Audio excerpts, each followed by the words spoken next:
Antes de conhecermos mais um pouco das visões místicas de Ana Catarina Emmerich, precisamos conhecê-la, ainda que rapidamente. Ana é uma discípula de Cristo que recebeu do Espírito Santo o dom extraordinário da visão. Ela era como que transportada para o contexto de várias cenas bíblicas narradas nas Sagradas Escrituras. Fisicamente, ela ficava em êxtase e tal situação comprovou-se cientificamente ser de origem desconhecida, sem explicação natural.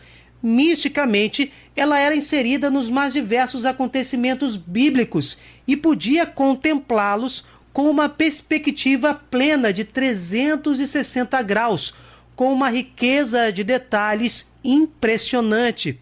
Ela forneceu particularidades surpreendentes de lugares e de acontecimentos descritos nas sagradas linhas. Tais informações se encaixavam perfeitamente aos mesmos, sem contradições.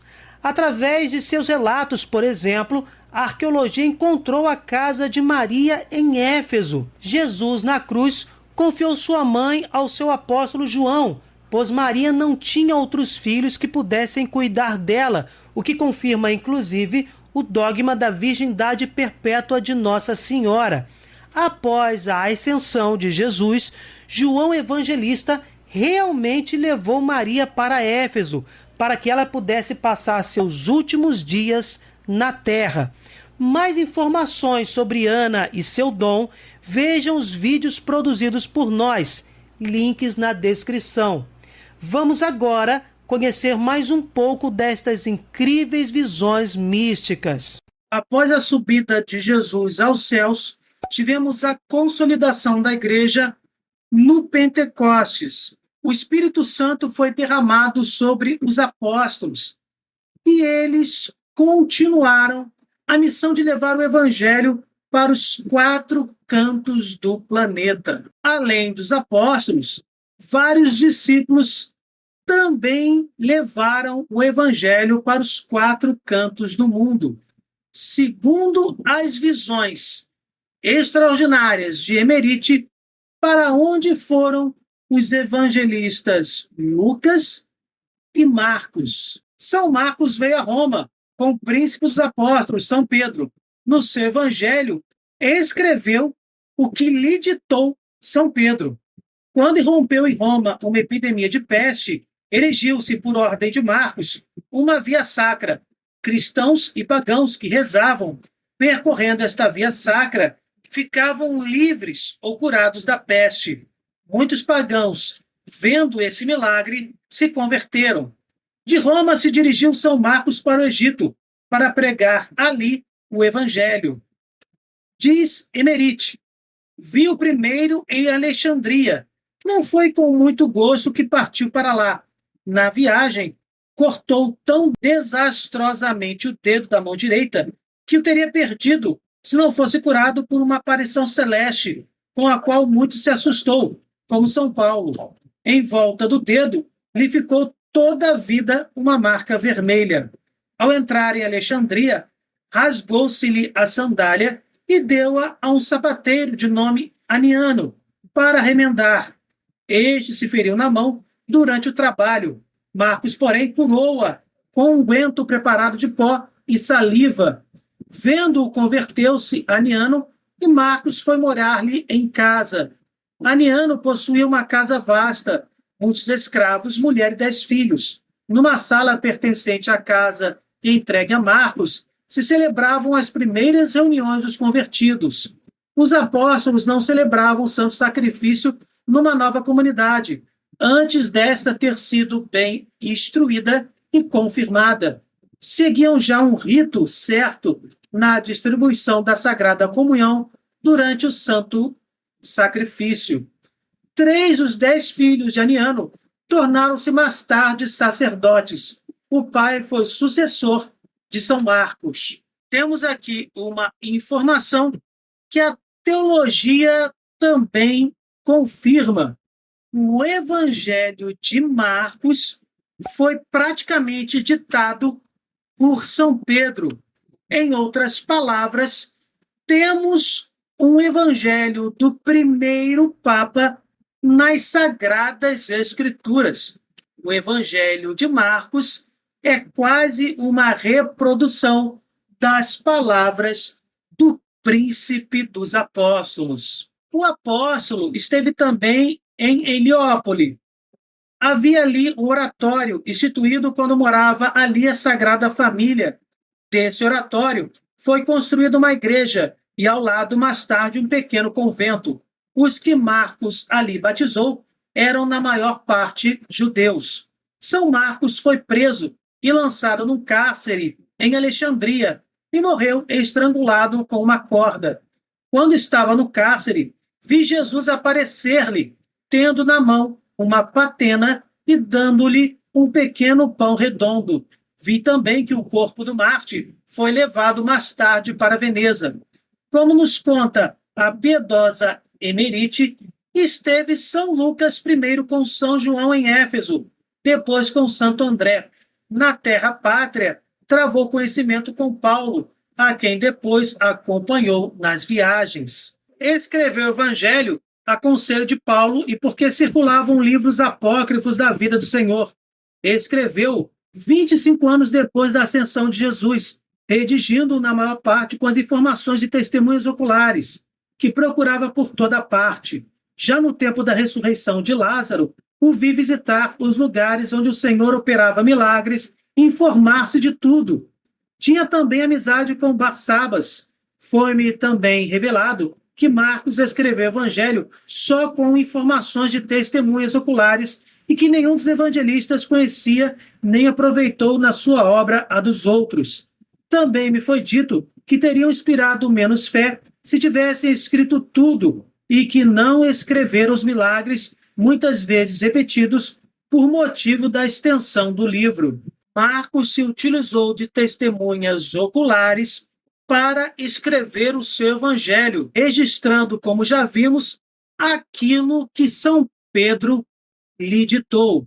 O evangelista São Lucas escreveu a pedido de São Paulo, por sugestão de São Paulo, inclusive pelo fato que já circulavam evangelhos apócrifos sobre a vida do Senhor, evangelhos não inspirados, inclusive com incorreções e heresias. Nas visões de Emerite, um dado histórico sobre Lucas também é confirmado. Vi que Lucas pintou vários retratos da Santíssima Virgem, alguns de modo milagroso. O busto de Maria, que não conseguia acabar, encontrou terminado ao voltar a si de um êxtase e que caíra durante a oração. Esse retrato é ainda conservado em Roma, na Basílica de Santa Maria Maior, por cima de um altar, na capela do presépio, à direita do altar-mor. Não é, porém, o original, mas apenas uma cópia. O original foi antigamente encerrado num muro junto com muitas outras coisas sagradas, por ocasião de uma perseguição. Nesse muro, que foi convertido em um pilar, há também relíquias de santos e documentos de muita antiguidade. A igreja tem 6 pilares. É o do meio, à direita, de modo que o sacerdote, dizendo a missa no altar da imagem de Maria, ao dizer Dominus vobiscum, indica com a mão direita esse pilar. Lucas pintou também o retrato inteiro de Maria, vestida de noiva, mas não sei onde se acha agora esse quadro. Outro em vestes de luto, corpo inteiro. Creio tê-lo visto numa igreja, onde se guarda o anel nupcial de Maria. Sim, Lucas, além de evangelista, foi pintor e retratou Nossa Senhora. Temos aqui um dado de que o busto de Maria, que se encontra em Roma, na Igreja de Maria Maior, foi pintado por São Lucas, inclusive de forma milagrosa. O busto de Maria, que está na Basílica de Santa Maria Maior, não foi finalizado pelo pintor Lucas, pelo evangelista Lucas. Ele foi iniciado, Lucas teria entrado em êxtase e milagrosamente teria concluído a obra. Lucas pintou também Maria como indo ao descendimento de Cristo da cruz. Deu-se isso de um modo milagroso.